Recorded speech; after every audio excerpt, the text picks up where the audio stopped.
And Duhless. This was Dubov. We'll take a look and kind of just guide through it. I was black here. This was a couple days ago. Title Tuesday. Here we are. Mini bishop. Bishop on light. The Karo Khan. Pawns on light. Strict. Very strict. Very strict. Knight e7. In for a penny, for a pound. The knight's coming here. Bishop coming around the mountain. The bishop knight comes here. Absolutely. And then knight f5. Good apples. Notice how he's losing some tempi.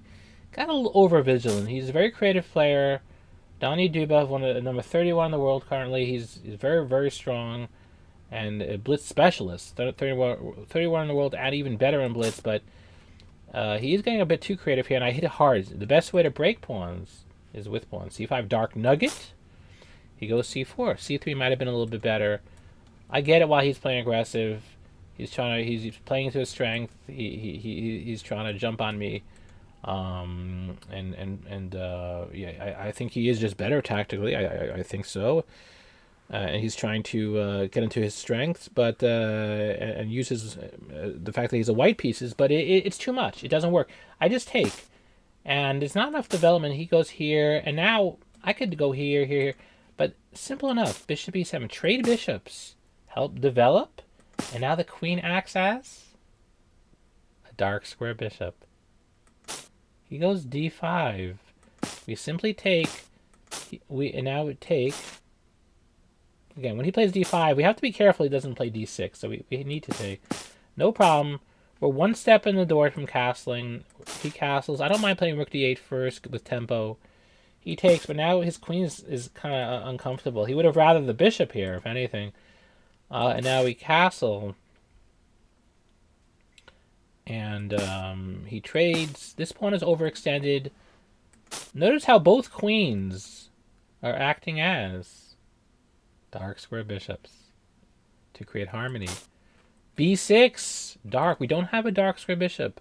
The rest of the game, note closely the dark influence. Pawns on dark. He offers a trade. I don't mind trading. Getting some trades in. We trade. The queen acts, continues to act on. I think our queen almost the whole game stays on dark. h6 a little luft and dark. a3 queen. Knight d4 is nice. I calculate if we take with a pawn, it's very, very strong. The pawn, the passed pawn's lust to expand. That's how Nimzovich explained. And he goes here, and now queen d5. Light with. How you guys gonna finish? What do we say? Light with. Think for a moment. Dark intentions. Absolutely. Because it's tickling that, but it's also tickling the pawn. If he takes here, we take it. And I had calculated that if he goes check, he cannot because of the bishop. Absolutely. He's trying to tickle dark. Absolutely. But now we trade knights. And then queen d4, dark. If he takes, we're winning the endgame. It's a bad pawn. It's a passed pawn. And then go g5, stamping on dark. Absolutely. Absolutely. He goes here. He's saying, if you trade, I'm willing to trade. But please undouble my pawns. I'm like, no. g5. Because I noticed he wanted to play f4. Clamp down. Strict till the end. Pawns on dark. Absolutely. King g2. King coming around the mountain when she comes. She'll be coming around the mountain when she comes. She'll be coming around the mountain when she comes. She'll be coming around the mountain. She'll be coming around the mountain. She'll be coming around the mountain when she comes. So f4, he's really in a bind. He can't barely move. My king's coming up. Notice how if he goes check, he's trying to check. The queen hits him, knocks him. And honestly, he probably should have tried it anyway to get some kind of perpetual. But the king always hangs in there slowly, patiently. And he played f4. He's trying to get the king out. And I had calculated this, that takes. And if he goes here, then we go d3. It's beautiful. Right now, if he ever takes, we promote. Okay, that's for example. Bishop c2, and he cannot stop the queen. So he can take the pawn, but he can't approach the pawn because of the dark. And this is symbolic. It looks like a weak pawn, but it's not. It's a strong dark brick. And he can't move. He has to go bishop here, and he still can't move. And if he ever takes the pawn, we promote. The bishop can't move out. It's blocked by the king. The king literally has no legal moves unless it goes back and then loses. Who's the hero? The dark nugget. This is a hero too, but the dark is what makes it possible. The passed pawn, but with a dark harmony, makes it beautiful. and effective and juicy. It's like a juicy steak. Yeah, you have a steak. Yeah, have a juicy. I think. Juicy? Absolutely. All right, some people are like, well done. Some people have, it depends. That's juicy in its own way. That's tasty, maybe. I like juicy. But in chess, the juicy, juicy.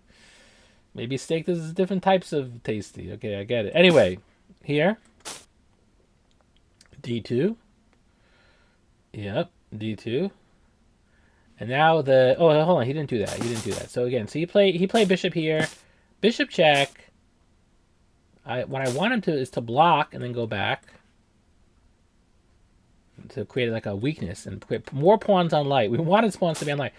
Provoking weaknesses is important. King e7, now the king comes around the mountain. F6, hitting the pawn. Maybe he should have tried it here. I don't know. I was looking at this and maybe check, push the pawn slowly, then come back, then win the pawn, then come around the mountain, then come back. Win the pawn, but yeah, I don't know. He took, and now it's easy. We should probably have gone straight for the pawn. Instead, I went here. It's only 2 seconds. With 1 second increment, but really hopeless. Again, we should have played d3. I forgot about this idea. I forgot. d3 is winning. Again, the clock was important. And now it's definitely losing. And I had an idea to come around to the queen side to attack this pawn. If he ever advances and I have new inroads, more pawns he has on light. A, they're weak.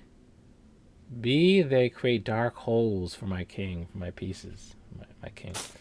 And he just lost on time here. But I think he's in terrible shape. So yeah, this has been an interesting game. Hope you guys enjoyed.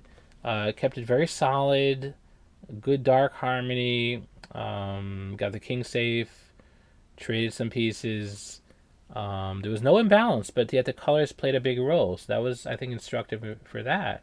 Sometimes it's tricky. What sometimes people ask, well, what happens if there's no imbalance?